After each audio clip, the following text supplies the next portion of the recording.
Hello everyone और स्वागत है आपका। आज हम चैप्टर 11 ऑर्गेनिजम्स एंड पॉपुलेशंस का एक बहुत ही इंपॉर्टेंट और इंटरेस्टिंग टॉपिक समझने वाले हैं, पॉपुलेशन इकोलॉजी। ये आप समझ लीजिए नेचर के ऑर्गेनाइजेशन को समझने का एक बिल्कुल कोर कॉन्सेप्ट है कि आखिर अलग अलग जीव एक साथ कैसे रहते हैं, उनके ग्रुप्स कैसे काम करते हैं और टाइम के साथ उनकी संख्या क्यों बदलती रहती है। अच्छा, कभी सोचा है आपने कि कुछ जीव जैसे चींटियां या मक्खियां हमेशा इतने बड़े बड़े झुंड में क्यों दिखती हैं, जबकि दूसरी तरफ एक टाइगर हमेशा अकेला और इतना रेयर क्यों होता है? इन्हीं जैसे सवालों का जवाब हमें मिलता है पॉपुलेशन इकोलॉजी में। तो चलिए आज इसको डिटेल में समझते हैं।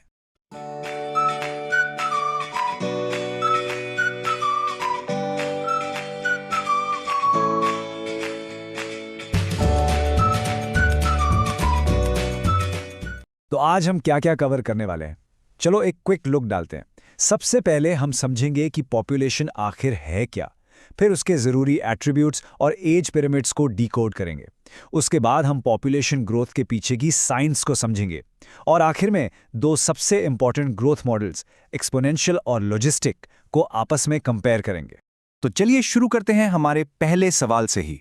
पॉपुलेशन आखिर है क्या? देखो, हम ये शब्द रोज सुनते हैं, लेकिन इकोलॉजी में इसका एक बहुत ही साफ और स्पेसिफिक मतलब होता है। आइए उसे ही समझें। तो इकोलॉजी के हिसाब से पॉपुलेशन की डेफिनेशन 4 जरूरी शर्तों पर टिकी है। पहली बात, ये एक ही स्पीशीज के इंडिविजुअल्स का ग्रुप होना चाहिए। दूसरी चीज, वो सब एक ही ज्योग्राफिकल एरिया में रहते हों। तीसरी, वो सब एक जैसे रिसोर्सेज जैसे खाना या पानी के लिए कंपीट करते हों। और चौथी, जो सबसे जरूरी है, वो आपस में पोटेंशियली इंटरब्रीड कर सकते हों, यानी बच्चे पैदा कर सकते हों। जब ये चारों कंडीशंस एक साथ पूरी होती हैं, तब जाकर बनती है एक पॉपुलेशन। अब इस डेफिनेशन को थोड़ा और पक्का करने के लिए कुछ रियल लाइफ एग्जांपल्स देखते हैं। सोचो, एक झील में रहने वाले सारे कॉर्मोरेंट बर्ड्स, ये एक पॉपुलेशन है। या फिर एक पुराने खंडर घर में रहने वाले सारे चूहे, वो भी एक पॉपुलेशन है। इसी तरह जंगल के एक हिस्से में उगे सारे टीकवुड के पेड़, लैब की एक प्लेट में ग्रो कर रहे सारे बैक्टीरिया या एक तालाब के सारे कमल के पौधे, ये सब पॉपुलेशन के परफेक्ट एग्जाम्पल्स हैं। ओके, तो हमने समझ लिया कि पॉपुलेशन क्या है, लेकिन एक इंडिविजुअल और एक पॉपुलेशन में फर्क क्या है? देखो, एक अकेला जीव पैदा होता है और मर जाता है, सिंपल। लेकिन जब हम पूरे ग्रुप की बात करते हैं ना, उसके अपने ही कुछ यूनिक फीचर्स या एट्रीब्यूट्स होते हैं जो एक इंडिविजुअल के नहीं हो सकते। चलिए उन्हीं को देखते हैं। ये स्लाइड इस कंफ्यूजन को बिल्कुल क्लियर कर देगी। एक इंडिविजुअल का होता है बर्थ, राइट? लेकिन पूरी पॉपुलेशन का हम कैलकुलेट करते हैं बर्थ रेट। एक इंडिविजुअल की होती है डेथ, पर पॉपुलेशन का होता है डेथ रेट। और हाँ, एक इंडिविजुअल या तो मेल होगा या फीमेल, लेकिन पॉपुलेशन का क्या होता है? उसका होता है एक सेक्स रेशियो, यानी उसमें कितने मेल हैं और कितनी फीमेल। अच्छा, ये जो रेट्स है ना, बर्थ रेट, डेथ रेट, इनको हम एक खास तरीके से मेजर करते हैं, जिसे कहते हैं पर कैपिटा। अब इसका मतलब क्या है? बिल्कुल सिंपल, पर इंडिविजुअल। हम ऐसा करते क्यों हैं? सोचो, इससे हम अलग अलग साइज की पॉपुलेशंस को, जैसे एक में 20 लोग हैं और दूसरे में 2000, बहुत आसानी से आपस में कंपेयर कर सकते हैं। चलो इसको एक एग्जाम्पल से बिल्कुल क्रिस्टल क्लियर करते हैं। मानो एक तालाब में 20 कमल के पौधे हैं और एक साल में 8 नए पौधे उग जाते हैं। तो बर्थ रेट क्या हुआ? सिंपल मैथ है, 8 नए पौधे डिवाइडेड बाय 20 टोटल पौधे।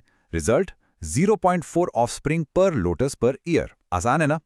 चलो एक और एग्जाम्पल देखते हैं डेथ रेट का। एक लैब में 40 फ्रूट फ्लाइज हैं और एक हफ्ते में 4 मर गई। तो डेथ रेट 4 डिवाइडेड बाय 40 यानी 0.1 individuals per fruit fly per week. Population का एक और जबरदस्त एट्रीब्यूट होता है उसकी एज डिस्ट्रीब्यूशन, मतलब उस पॉपुलेशन में किस उम्र के कितने लोग हैं। और इसको समझने का सबसे बेस्ट विजुअल तरीका है एज पिरामिड्स। स्क्रीन पर देखिए, यह है एक टिपिकल एज पिरामिड। इसमें हम पूरी पॉपुलेशन को 3 मेन ग्रुप्स में बांटते हैं। सबसे नीचे जो बेस है वो है प्री रिप्रोडक्टिव ग्रुप, यानी बच्चे। बीच में आते हैं रिप्रोडक्टिव लोग जो पॉपुलेशन को आगे बढ़ा सकते हैं, और सबसे ऊपर टॉप पर है पोस्ट रिप्रोडक्टिव, यानी आबादी के बुजुर्ग। पता है सबसे अमेजिंग बात क्या है? सिर्फ इस पिरामिड की शेप देखकर ही आप उस पॉपुलेशन का फ्यूचर प्रेडिक्ट कर सकते हो। तो चलिए तीनों तरह के पिरामिड्स को कंपेयर करते हैं। पहला, अगर पिरामिड का बेस यानी प्री रिप्रोडक्टिव वाला हिस्सा बहुत चौड़ा है तो इसका मतलब है पॉपुलेशन एक्सपैंडिंग है, ये फ्यूचर में बढ़ने वाली है। दूसरा, अगर प्री रिप्रोडक्टिव और रिप्रोडक्टिव ग्रुप्स लगभग सेम साइज के हैं तो ये एक स्टेबल पॉपुलेशन है। और तीसरा, अगर बेस ही छोटा हो गया, प्री रिप्रोडक्टिव लोग कम है, तो ये एक डिक्लाइनिंग पॉपुलेशन है। Simple, right? बेस देखो, फ्यूचर बताओ। ओके, अब तक हमने पॉपुलेशन के स्टैटिक एट्रीब्यूट्स देखे।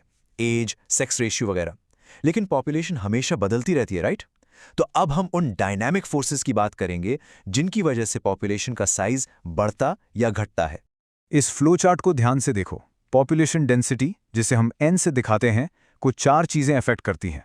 2 चीजें पॉपुलेशन बढ़ाती हैं, इसलिए उनके आगे प्लस का साइन है। पहला नटालिटी यानी बर्थ्स, दूसरा इमिग्रेशन यानी बाहर से लोगों का आना, और 2 चीजें पॉपुलेशन को कम करती हैं, इसलिए उनके आगे माइनस का साइन है। पहला मोर्टालिटी यानी डेथ्स, और दूसरा एमिग्रेशन यानी लोगों का उस जगह से चले जाना। इन चारों चीजों को हम एक सिंपल से फॉर्मूला में फिट कर सकते हैं। मान लो हमें फ्यूचर की पॉपुलेशन डेंसिटी यानी Nt+1 जाननी है, तो वो क्या होगी? वो होगी अभी की डेंसिटी यानी Nt प्लस जितने लोग आए माइनस जितने लोग गए। सिंपल, यानी Nt+1 equals to Nt plus B+I minus D+E। एक बहुत इंपॉर्टेंट पॉइंट यहाँ याद रखना, नॉर्मली तो बर्थ और डेथ ही मेन फैक्टर्स होते हैं, लेकिन सोचो अगर कोई नई जगह पर कॉलोनी बन रही हो, तब इमिग्रेशन सबसे बड़ा फैक्टर बन जाता है। तो अब आते हैं इस चैप्टर के सबसे क्रूशियल पार्ट पर, पॉपुलेशन ग्रोथ मॉडल्स। पहला मॉडल है एक्सपोनेंशियल ग्रोथ, और इसकी एक ही शर्त है जो आपको बिल्कुल याद रखनी है। ये तभी होता है जब रिसोर्सेज जैसे खाना, पानी, जगह, सब कुछ अनलिमिटेड हो। एक ऐसी सिचुएशन जो रियल लाइफ में ज़्यादा देर तक नहीं चलती। इस ग्रोथ की इक्वेशन है dN/dt = Rn। चलिए इसको तोड़ते हैं। dN/dt का मतलब है पॉपुलेशन के साइज में चेंज होने की स्पीड। n तो आप जानते हैं पॉपुलेशन का साइज है, लेकिन ये r क्या है? ये r ही सबसे इंपॉर्टेंट चीज है। इसे कहते हैं intrinsic rate of natural increase. Basically ये एक स्पीशीज का मैक्सिमम रिप्रोडक्टिव पोटेंशियल है जब उसे कोई रोकने वाला ना हो, और ये निकलता है per capita birth rate b minus per capita death rate d से। इसका एक और फॉर्म है Nt = N0 e⁻⁻rt, जिससे हम टाइम के साथ पॉपुलेशन निकाल सकते हैं। अलग अलग स्पीशीज के लिए ये R वैल्यू बहुत अलग होती है। देखो, नॉर्वे रैट के लिए ये है 0.015, लेकिन फ्लावर बीटल के लिए ये है 0.12। कितना बड़ा फर्क है! ऐसा क्यों? क्योंकि बीटल बहुत तेजी से रिप्रोड्यूस करता है। इंटरेस्टिंग बात यह है कि 1981 में इंडिया की ह्यूमन पॉपुलेशन के लिए ये वैल्यू 0.0205 थी। तो सीधा सा नियम है, R जितना ज्यादा, ग्रोथ उतनी ही एक्सप्लोसिव। ओके, एक्सपोनेंशियल ग्रोथ तो ठीक है, पर हम सब जानते हैं कि रियल वर्ल्ड में रिसोर्सेज अनलिमिटेड नहीं होते। तो अब आते हैं दूसरे और कहीं ज्यादा रियलिस्टिक मॉडल पर, द लॉजिस्टिक ग्रोथ मॉडल। इस मॉडल को समझने के लिए हमें एक नया हीरो मिलता है, कैरिइंग कैपेसिटी, जिसे हम K से लिखते हैं। अब ये K क्या चीज है? सोचो कि एक एनवायरनमेंट एक पार्टी हॉल जैसा है, उसकी एक गेस्ट कैपेसिटी है, राइट? बस वही है कैरिइंग कैपेसिटी। ये वो मैक्सिमम पॉपुलेशन साइज है जिसे एक एनवायरनमेंट के रिसोर्सेज लंबे समय तक सपोर्ट कर सकते हैं। जब पॉपुलेशन K तक पहुंच जाती है, ग्रोथ रुक जाती है, पार्टी इज फुल। इस ग्रोथ की इक्वेशन है dN/dt = Rn, लेकिन यहाँ एक ट्विस्ट है। इसके साथ एक नया टर्म जुड़ जाता है, K-N/K। ये टर्म ही सबसे इंपॉर्टेंट है। इसे कहते हैं एनवायरमेंटल रेजिस्टेंस। ये एक ब्रेक की तरह काम करता है। जैसे जैसे पॉपुलेशन n कैरिंग कैपेसिटी के पास जाती है, ये K-N/K वाला टर्म छोटा होता जाता है और ग्रोथ को स्लो कर देता है। ब्रिलियंट है ना? अब इस ग्राफ को देखो, सारी कहानी क्लियर हो जाएगी। कर्व A जो जे शेप्ड है, सीधा ऊपर जा रहा है, यह है एक्सपोनेंशियल ग्रोथ। लेकिन कर्व B देखो जो एस शेप्ड है, यह है लॉजिस्टिक ग्रोथ। नोटिस करो, शुरू में यह भी तेजी से बढ़ता है, बट जैसे ही K लाइन के पास पहुंचता है, यह कर्व फ्लैट होने लगता है, क्योंकि रिसोर्सेज कम हो रहे हैं। यही है नेचर का असली तरीका। तो चलिए एक फाइनल क्विक कंपैरिजन करते हैं। Exponential growth, resources unlimited, logistic, resources limited. Curve shape, exponential का जे शेप्ड, लॉजिस्टिक का S shaped. Reality check, exponential कम रियलिस्टिक है, लॉजिस्टिक ज्यादा रियलिस्टिक। और सबसे इंपॉर्टेंट कॉन्सेप्ट, एक्सपोनेंशियल में है R और लॉजिस्टिक में है K, यानी कैरिंग कैपेसिटी। इसको बिल्कुल याद कर लेना। और अब इस एक्सप्लेनर को खत्म करने से पहले आपके लिए एक छोटा सा सवाल। अगर लॉजिस्टिक ग्रोथ इक्वेशन में population n carrying capacity K के बराबर हो जाए तो ग्रोथ रेट dN/dt की वैल्यू क्या होगी? सोचो। बिल्कुल सही, फॉर्मूला में जो K-n है वो बन जाएगा K-K यानी 0, और 0 को किसी भी चीज से मल्टीप्लाई करो, जवाब 0 ही आएगा। इसका मतलब साफ है, जब कोई पॉपुलेशन अपनी लिमिट तक पहुंच जाती है, उसकी ग्रोथ रुक जाती है। यही है नेचर का अल्टीमेट बैलेंस। इसके बारे में जरूर सोचना। सबसे पहले एक बात बिल्कुल साफ है, नेचर में कोई भी स्पीशीज अकेले नहीं रह सकती। बिल्कुल नहीं। ऐसा कोई हैबिटेट है ही नहीं जहां कोई जीव एकदम आइसोलेटेड हो। अरे एक सिंपल से प्लांट को ही ले लीजिए, उसे भी जमीन में अकेले छोड़ दो तो वो जिंदा नहीं रह पाएगा। उसे सॉइल माइक्रोब्स चाहिए जो ऑर्गेनिक मैटर को तोड़कर न्यूट्रिएंट्स दें। उसे पॉलिनेटर्स यानी पशु पक्षी चाहिए। इसका मतलब साफ है, सभी स्पीशीज एक दूसरे पर डिपेंड करती हैं और मिलकर ही जीती हैं। अच्छा, पर ये इंटरैक्शंस इतने अलग-अलग क्यों होते हैं? क्योंकि हर स्पीशीज की लाइफ स्ट्रैटेजी अलग है। हर जीव का बस एक ही टारगेट होता है, अपने हैबिटेट में अपनी रिप्रोडक्टिव फिटनेस को मैक्सिमाइज करना। मतलब सीधे शब्दों में ज्यादा से ज्यादा ऑफस्प्रिंग पैदा करके अपनी स्पीशीज को आगे बढ़ाना। कुछ स्पीशीज जैसे पैसिफिक सैमन फिश या बैम्बू अपनी लाइफ में सिर्फ एक बार ब्रीड करती हैं। वहीं दूसरी तरफ बर्ड्स और मैमल्स जैसे जीव कई बार ब्रीड करते हैं, और यही अलग-अलग स्ट्रैटेजीज उनके आपसी रिलेशनशिप्स का स्टेज सेट करती हैं। तो चलिए इन इंटरैक्शंस की कास्ट से मिलते हैं। हम इनको समझने के लिए एक सिंपल कोड यूज करेंगे। प्लस का मतलब है फायदा, माइनस का मतलब है नुकसान, और जीरो मतलब न्यूट्रल, कोई असर नहीं। हम बात करेंगे म्यूचुअलिज्म की, जो एक win win plus plus situation है। कॉम्पिटिशन की, जिसमें दोनों का नुकसान माइनस माइनस होता है। प्रेडेशन और पैरासिटिज्म, जहां एक का फायदा दूसरे का नुकसान प्लस माइनस है। कमेंसलिज्म, जहां एक का फायदा होता है पर दूसरे को कोई फर्क प्लस जीरो नहीं पड़ता। और अमेंसलिज्म, जहां एक को नुकसान होता है और दूसरे पर कोई असर माइनस जीरो नहीं होता। चलिए शुरुआत करते हैं सबसे ड्रामेटिक इंटरैक्शन से, प्रेडेशन। ये एक क्लासिक प्लस माइनस रिश्ता है। यहाँ एक स्पीशीज यानी प्रेडेटर दूसरी स्पीशीज यानी प्रे का शिकार करती है। इसमें प्रेडेटर को तो फायदा होता है क्योंकि उसे खाना मिलता है, लेकिन प्रे को अपनी जान देकर नुकसान उठाना पड़ता है। अब आप सोचेंगे कि प्रेडेटर तो बस विलेन होते हैं, है ना? पर ऐसा बिल्कुल नहीं है। इकोसिस्टम के बैलेंस के लिए ये बहुत जरूरी है। सबसे पहले ये फूड चेन में एनर्जी ट्रांसफर के लिए एक पाइप की तरह काम करते हैं। इसके अलावा ये प्रे की पॉपुलेशन को कंट्रोल में रखते हैं। अगर प्रेडेटर्स ना हो तो प्रे की आबादी इतनी बढ़ जाएगी कि पूरा इकोसिस्टम कोलैप्स हो सकता है। और सुनिए, ये स्पीशीज डाइवर्सिटी यानी प्रजातियों की विविधता को भी बनाए रखते हैं। और हाँ, खेतीबाड़ी में पेस्ट्स को कंट्रोल करने के लिए इनका बायोलॉजिकल कंट्रोल एजेंट्स के रूप में भी इस्तेमाल होता है। चलिए इसके दो जबरदस्त रियल लाइफ एग्जाम्पल्स देखते हैं। 1920s में ऑस्ट्रेलिया में प्रिकली पेयर कैक्टस ने आतंक मचा रखा था। लाखों हेक्टेयर जमीन पर फैल गया था। फिर वहां एक मौत को इंट्रोड्यूस किया गया जो इस कैक्टस को खाता था, और इस प्रेडेटर ने पूरी प्रॉब्लम सॉल्व कर दी। दूसरा एग्जाम्पल अमेरिकन पैसिफिक कोस्ट का है। वहां पी सैस्टर नाम की स्टारफिश एक इम्पोर्टेंट प्रेडेटर है। जब एक एक्सपेरिमेंट में इस स्टारफिश को वहां से हटाया गया तो पता है क्या हुआ? केओस। सिर्फ 1 साल के अंदर 10 से ज्यादा इनवर्टिब्रेट स्पीशीज वहां से गायब हो गई क्योंकि उनके बीच कंपटीशन बहुत बढ़ गया था। अच्छा, तो प्रेडेटर स्मार्ट हो रहे हैं, पर प्रे भी कम नहीं है। जिंदा रहने के लिए प्रे स्पीशीज ने कुछ गजब के डिफेंस मैकेनिज्म्स इवॉल्व किए हैं। ये बिल्कुल एक एवोल्यूशनरी आर्म्स रेस जैसा है। प्रेडेटर शिकार करने की नई नई टेक्निक लाता है तो प्रे उससे बचने का नया नया तरीका खोज लेता है, और इसी दौर से नेचर में अमेजिंग डाइवर्सिटी पैदा होती है। तो प्रे के पास बचने के लिए क्या क्या ट्रिक्स हैं? पहली है कैमोफ्लाज, यानी बैकग्राउंड में ऐसे घुल मिल जाना कि आप इनविजिबल हो जाओ। कुछ इंसेक्ट्स और फ्रॉग्स इसमें मास्टर होते हैं। दूसरी ट्रिक है केमिकल डिफेंस, मतलब मुझे खाओगे तो पछताओगे। इसका सबसे फेमस एग्जाम्पल है मोनार्क बटरफ्लाई। ये बर्ड्स के लिए इतनी कड़वी होती है कि कोई उसे नहीं खाता।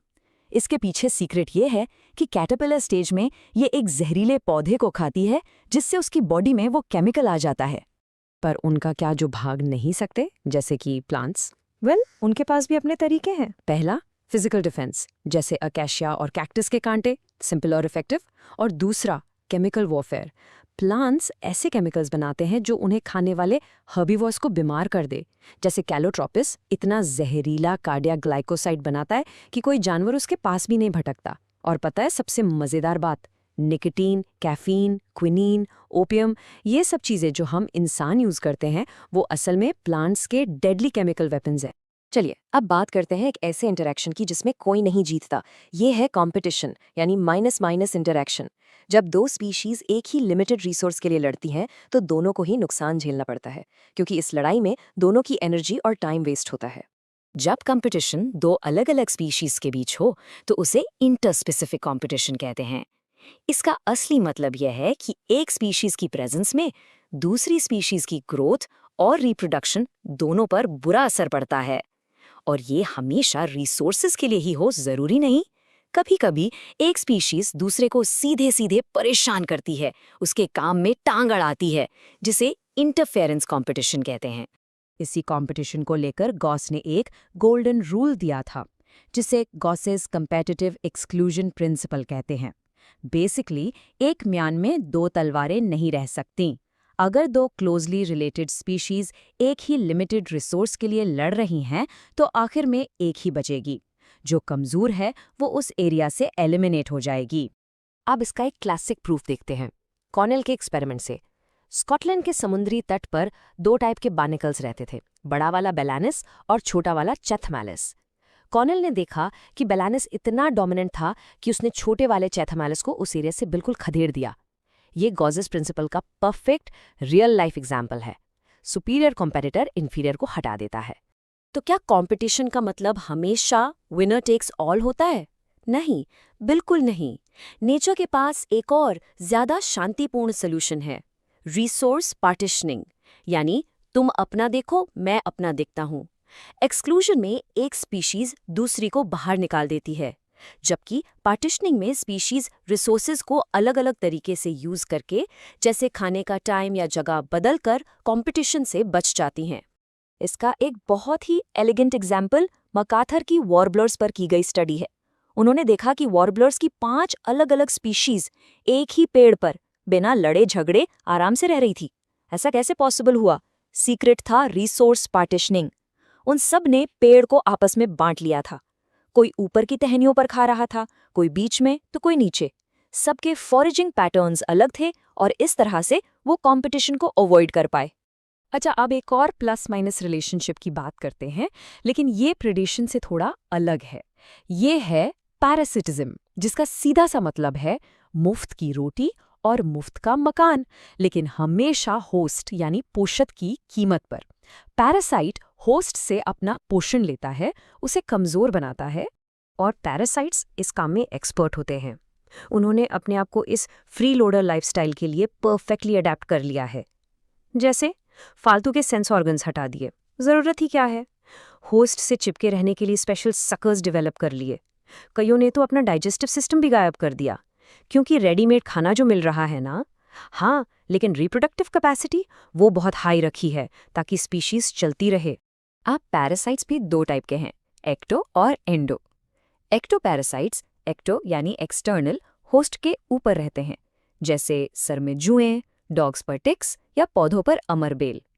और एंडो पैरासाइट्स, एंडो यानी इंटरनल, होस्ट के अंदर रहते हैं, जैसे हमारे लिवर, किडनी या ब्लड सेल्स के अंदर। सोचकर ये अजीब लगता है ना? 1 मिनट, यहाँ एक सवाल उठता है, फीमेल मस्कीटो जो हमारा खून पीती है वो पैरासाइट क्यों नहीं है? इसका सिंपल सा जवाब है, पैरासाइट और होस्ट का रिश्ता परमानेंट या लॉन्ग टर्म होता है। मस्कीटो तो बस हिट एंड रन करती है, आती है, खून पीती है और चली जाती है, इसलिए टेक्निकली वो पैरासाइट नहीं है। पैरासिटिज्म का एक सबसे क्लेवर और थोड़ा धोखेबाज रूप है ब्रूड पैरासिटिज्म। यहाँ कुकू यानी कोयल बहुत चालाकी से अपने अंडे कौवे के घोंसले में रखाती है, और बेचारा कौवा उन्हें अपने अंडे समझकर पालता पोसता है। और एवोल्यूशन इतना स्मार्ट है कि कोयल के अंडे बिल्कुल कौवे के अंडों जैसे दिखने लगे हैं, ताकि धोखा पकड़ा ना जाए। तो अभी तक हमने काफी नेगेटिव इंटरैक्शंस देखे, झगड़े, शिकार, शोषण, पर नेचर में सिर्फ यही नहीं होता। अब बात करते हैं कुछ पॉजिटिव और न्यूट्रल रिलेशनशिप्स की, जहां झगड़ा नहीं बल्कि पार्टनरशिप और कोएग्जिस्टेंस होता है। सबसे पहले है म्यूचुअलिज्म। ये एक परफेक्ट विन विन सिचुएशन है, यानी प्लस प्लस प्लस प्लस। यहाँ दोनों पार्टनर्स को फायदा होता है। इसका क्लासिक एग्जाम्पल है लाइकेंस। ये फंगाई और एल्गी की पार्टनरशिप है। फंगाई घर देता है, एल्गे खाना बनाती है, सिंपल। दूसरा है माइकोराइजे। ये फंगाई और प्लांट्स की रूट्स के बीच का कनेक्शन है। फंगाई प्लांट को जमीन से इंपॉर्टेंट न्यूट्रिएंट्स लाकर देता है और बदले में प्लांट उसे रेडीमेड फूड देता है। Perfect team work. अब आते हैं कमेंसलिज्म पर। यह है +0 इंटरैक्शन। मतलब एक को फायदा होता है पर दूसरे को कोई फर्क नहीं पड़ता, न फायदा न नुकसान। इसके एग्जाम्पल्स बड़े इंटरेस्टिंग हैं, जैसे आम के पेड़ पर ऑर्किड का उगना। ऑर्किड को सहारा मिल गया, आम को क्या फर्क पड़ता है। या वेल की पीठ पर बार्निकल्स का ट्रैवल करना। कैटल एग्रिड का एग्जाम्पल तो आपने देखा ही होगा। गाय भैंस चलती हैं, घास से कीड़े उड़ते हैं और बगुले की पार्टी हो जाती है। और सबका फेवरेट फाइंडिंग नीमो वाली क्लाउनफिश, जो सी एनेमनी के बीच सेफ रहती है। अब इन सब इंटरैक्शंस का एक बहुत ही ब्यूटीफुल रिजल्ट होता है, जिसे हम कहते हैं को-एवोल्यूशन। ये एक तरह का इवोल्यूशनरी डांस है, जहां दो स्पीशीज एक दूसरे के साथ एक दूसरे के लिए इवॉल्व करती हैं। उनका कनेक्शन इतना क्लोज होता है कि एक के बिना दूसरे का सर्वाइवल ही मुश्किल हो जाता है। को-एवोल्यूशन का सबसे बेस्ट एग्जाम्पल है फिग ट्री और वॉस्प का रिश्ता। ये मेड फॉर ईच अदर जैसा है। हर फिग स्पीशीज के लिए एक स्पेसिफिक वॉस्प स्पीशीज है जो उसे पॉलिनेट करती है। वॉस्प को अंडे देने के लिए फिग चाहिए और फिग को पॉलिनेशन के लिए वही वॉस्प चाहिए। एक दूसरे के बिना इनकी लाइफ साइकिल अधूरी है। Complete dependence. और अब को-एवोल्यूशन का सबसे mind blowing example, Mediterranean orchid Ophrys. ये ऑर्किड पॉलिनेशन के लिए धोखा देता है। इसके फूल का एक पेटल बिल्कुल एक फीमेल बी जैसा दिखता है, same to same. Male bee बेचारा धोखा खा जाता है और सूडो कॉपुलेशन ट्राई करता है, और इसी चक्कर में ऑर्किड का पॉलिनेशन हो जाता है। कितना क्लेवर है ना नेचर। तो चलिए एक क्विक रिकैप करते हैं। रेडी? म्यूचुअलिज्म ++, कॉम्पिटिशन -, प्रिडेशन और पैरासिटिज्म +-, कमेंसलिज्म +0 और अमेंसलिज्म -0। बस ये टेबल जरूर याद रखिएगा, आपके रिवीजन के लिए परफेक्ट है। तो सबका आखिर मतलब क्या है? द बिग पिक्चर क्या है? ये इंटरैक्शंस, ये सिर्फ अलग अलग कहानियां नहीं हैं। ये वो धागे हैं जिनसे पूरा इकोसिस्टम का कपड़ा, उसका फैब्रिक बुना जाता है। एक कॉम्प्लेक्स, स्टेबल और रिजिलियंट फैब्रिक। यही इंटरैक्शंस लाइफ को आगे बढ़ाते हैं और नेचर में बैलेंस बनाए रखते हैं। इसके बारे में ज़रूर सोचना।